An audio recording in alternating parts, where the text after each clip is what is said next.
ang nakaraan. Hello? Alam mong totoo yung marka mo at peke yung sa kapatid mo. Ha? Ba't mo alam? Hindi sila naniniwala sa akin na totoo tong mark ko. Hindi ko ma-explain dito sa'yo sa call. Magkita na lang tayo sa... Hello po. Finally, nandito ka na para makita na lahat na totoo yung marka mo. Dapat mainom nyo ang tabletang ito. Ang isang tabletang ito ay ibigay mo sa kapatid mo nang malaman nila na nagsasabi ka ng totoo at malaman kung sino ang may peking marka sa inyong dalawa. Teka lang ha. Hindi kasi biro yung ipapagawa mo sa akin.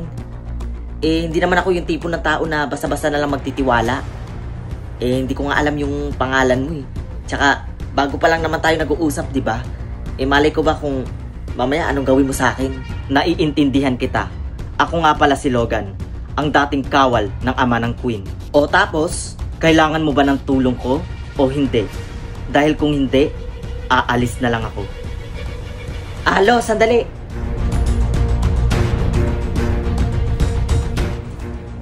Guys, makinig kayo sa akin. At, Bunso, halika dito. Ano na naman ba yun?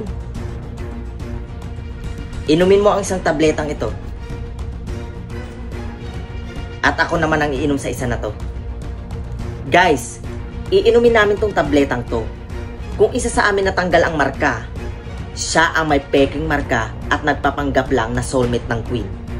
At kung isa naman sa amin ang hindi natanggal ang marka, siya ang totoong soulmate ng Queen. Uy, I like it. Ano? Deal? Oo naman. Deal na deal. Para matahimik ka na. Mas bet ko din yan para isa sa kanila mapaiya.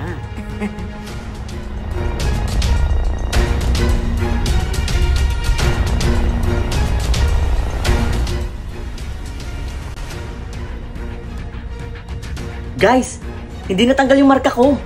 Isa lang ang ibig sabihin nito. Ako ang totoong soulmate ng Queen. Ha? Anong pinagsasabi mo dyan? Nasa mukha pa rin natin pareho yung marka. Wala pa rin pinagbago. Ha? Ano ba kasing nilagay mo sa mukha mo? Ba't hindi matanggal-tanggal yung peking marka mo? Boy, kahit kailan, patawa ka talaga. Mag-aana naman kasi di natatanggal. Ungod man kasi ini. Ba't di mo na lang kasi aminin na peke yung marka mo? Masyado ka kasing pilingero eh. Kaya nga.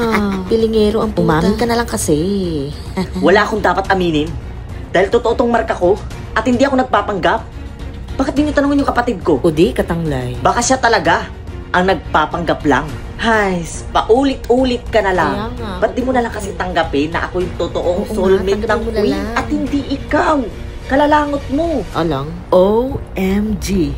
Hala guys, yung Queen nandito na! Sino kaya sa dalawa ang pipiliin at paniniwalaan niya? Malalaman niya kaya kung sino yung totoong soulmate niya? At kung sino talaga sa kanila ang impostor?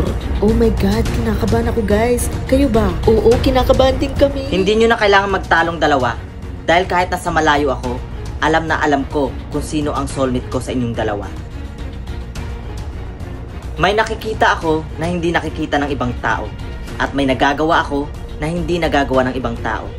Ikaw ang tunay kong soulmate. At ikaw, isa kang impostor!